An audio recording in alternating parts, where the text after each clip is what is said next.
This is Ground Affected. Welcome to dropping your phone in a toilet, and in today's video I'm going to talk about commission painting. If you're new around here, my name is Brent, and on this channel I give you tips and tricks for how I 3D print and paint my own models. And of course, before we carry on with the video, I'd like to ask you to like and subscribe. If you find that by the end of the video I have not lived up to your standards, it's easy enough to unsubscribe and follow the rest of the instructions given in the last few seconds of the video. Also, if you want to support the channel even more than just watching a video, then you can check in the link for description, Patreon. Words don't work, so of course, in order to help me with words, leave some of those in the little box below where the YouTube allows you to leave words. And now if I can get my words to work, I would like to explain to you a little bit about commission painting and how it works for me. Of course, if you've been 3D printing for a while, you may have already had a couple of friends ask if they can print something on your printer. And if you are painting your own prints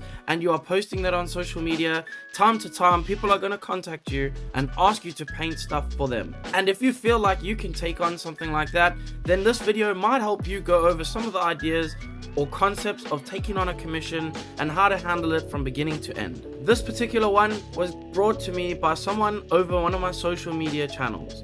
They contacted me via my email and they had already had the sculpt made, which is great because that saves a lot of money in the entire process. Sometimes they may want something that is exclusively sculpted, and if that is the case, you need to let them know right away that this is already going to cost a lot of money, because unfortunately having something exclusively sculpted is of course going to cost a lot of money, and the last thing you want is a customer expecting something you simply just can't deliver. One of the biggest issues with commission painting is price. How do you go about pricing something like this? It's extremely difficult because realistically you're not actually going to get paid per hour, because unfortunately the time it takes to make or paint or print or anything, especially something that's custom or unique like these things are, you can't calculate that from the beginning just by looking at a project.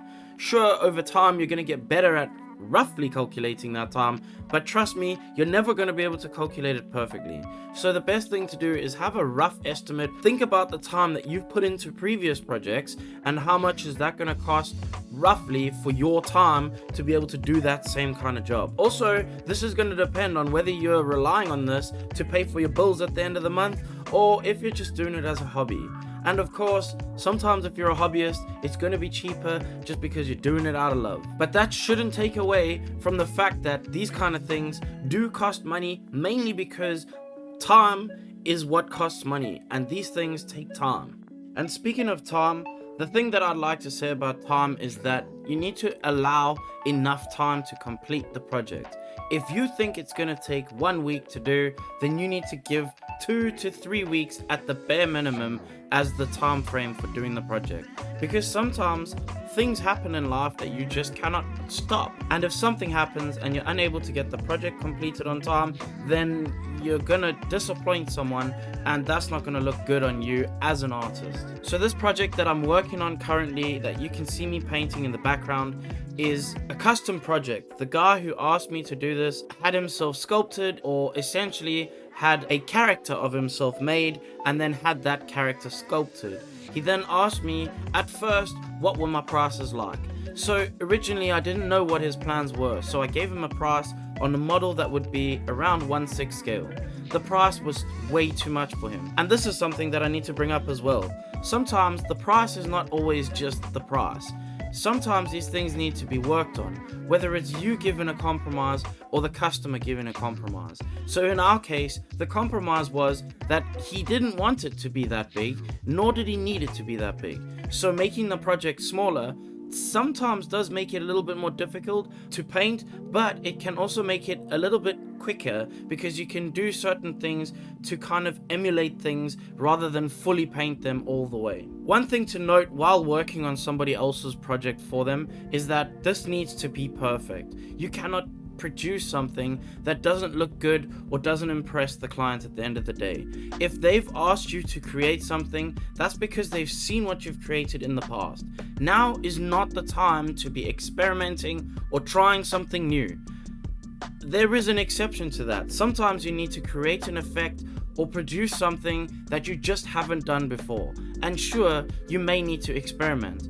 It's probably better to experiment on a duplicate part or a piece that you're not going to be giving to the client, because if you do mess this up, you're gonna have to redo it anyway. So don't be doing experimentations during your commission work.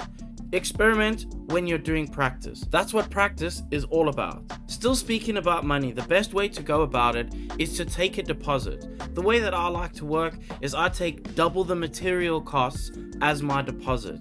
This is because I need to buy materials. Of course, this also makes sure that I know that the client is serious. So taking the deposit covers my costs. If I print the model, I can then be sure that they want me to work on the model.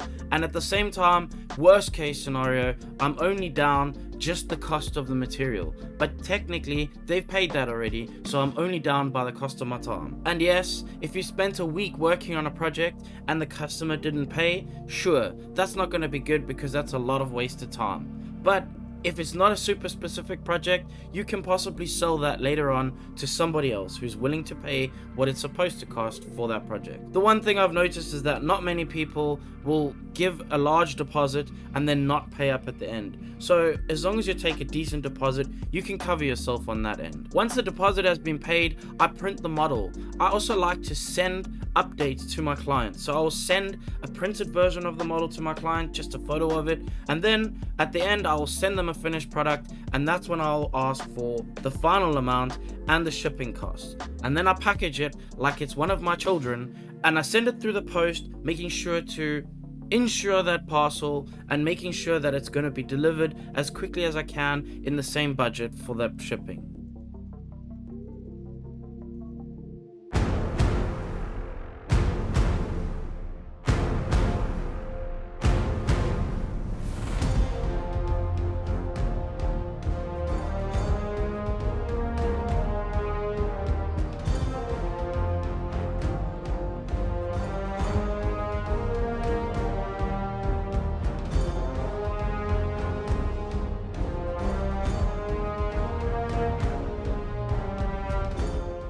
Hopefully, this gave you some insight. Perhaps you were considering doing commission painting for yourself. Perhaps someone had already asked you to paint something for them. Now maybe you have a little bit more information to be able to take that on and feel a little bit more confident in yourself and what you're producing. And of course, we are at the end of a video, and I must thank you so much for watching the video all the way through. This is incredible, and it absolutely helps the channel to reach more people. Watch time is something that YouTube takes into account when it decides whether other people want to watch the video. So of course, the more you watch the video, the more other people may have a chance of seeing the videos too. And speaking of support, I must just mention I do have a Patreon. If you would like to join our Discord, it is a private Discord. Only the Patreon members get access to that.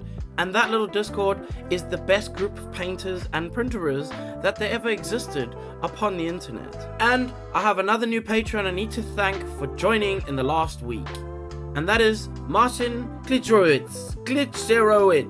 I cannot say that name, but thank you so much for your support. It really means a lot to the channel, and it does definitely help keep these lights blinding my eyeballs. For those of you that don't know, over on the Discord, we run a thing once a month where we pick an artist of the month. This is where the patrons get to submit their own work, and I will choose one who is the best of the month. And if you win this, you get shared on my Instagram and have the title of Artist of the Month for the month. And this last month was absolutely deadly. It was almost impossible to choose a winner. In fact, I'm gonna break the rules and I'm gonna choose two. There were so many good entries this month, it was actually really difficult. But for me, Giuseppe Tandaro Arena and his Sabertooth is definitely the one of the winners for this month. It was a really incredible job.